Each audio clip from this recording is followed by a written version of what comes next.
Dari 192 kasus gagal ginjal akut pada anak berusia 1 hingga 5 tahun, 24 orang diantaranya berasal dari Jawa Timur.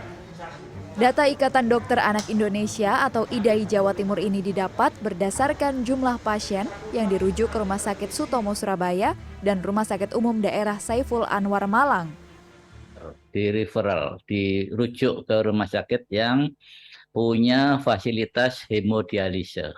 Ya, karena kalau nanti sudah anuri sama sekali harus hemodialisa, maka pusat-pusatnya rujukannya itu ya di rumah sakit provinsi itu. Di Jawa Timur ya rujukannya di Malang, rumah sakit Saiful Anwar dan Sutomo. Namun berbeda dengan IDAI, Dinas Kesehatan Surabaya melalui akun Instagram resminya mengklaim hingga 17 Oktober belum ada laporan tentang kasus gagal ginjal akut pada anak di Surabaya. Dinas Kesehatan Kota Surabaya menyebut saat ini pemerintah Kota Surabaya masih menunggu investigasi dari Kementerian Kesehatan. Sementara itu, Ketua Pengurus Pusat IDAI, Piprin Basarah Yanuarso mengatakan, data kasus gangguan ginjal pada anak didapat berdasarkan laporan dari anggota IDAI di 20 provinsi.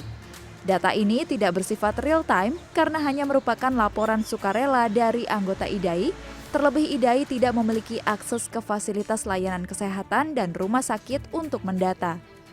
Data sementara IDAI menunjukkan ada beberapa provinsi dengan jumlah kasus gangguan ginjal pada anak yang tinggi, yakni DKI Jakarta 50 kasus, Jawa Barat dan Jawa Timur 24 kasus, Sumba 21 kasus, serta Bali 17 kasus. Nah, ini kan surveillance ini kemarin dari rapat kita dengan Pak Kemkes.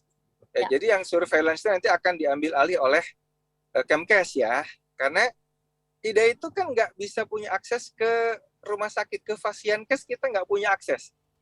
Yang punya akses ke Fasienkes kan memang Kemkes kan. Ikatan Dokter Anak Indonesia juga menyebut ada kendala dalam penanganan kasus gagal ginjal pada anak, yakni tidak seluruh rumah sakit mempunyai alat cuci darah atau hemodialisa. Itu juga akan disetting untuk mengeluarkan sejumlah cairan tertentu sehingga nanti akan tercapai kembali keseimbangan cairan maupun ureum kreatininnya menjadi turun gitu. Nah itulah, namun kesulitannya memang karena yang dikerjakan dialisis ini, HD ini adalah anak kecil, tidak semua tempat bisa mengerjakan. Saat ini penyebab penyakit gagal ginjal akut pada anak masih dalam penelitian. Namun masyarakat diimbau untuk selalu memantau kondisi anak saat terjangkit sakit, khususnya dengan gejala demam lebih dari 7 hari, diare dan batuk pilek. Apalagi jika anak mengalami penurunan jumlah urin. Tim Liputan CNN Indonesia.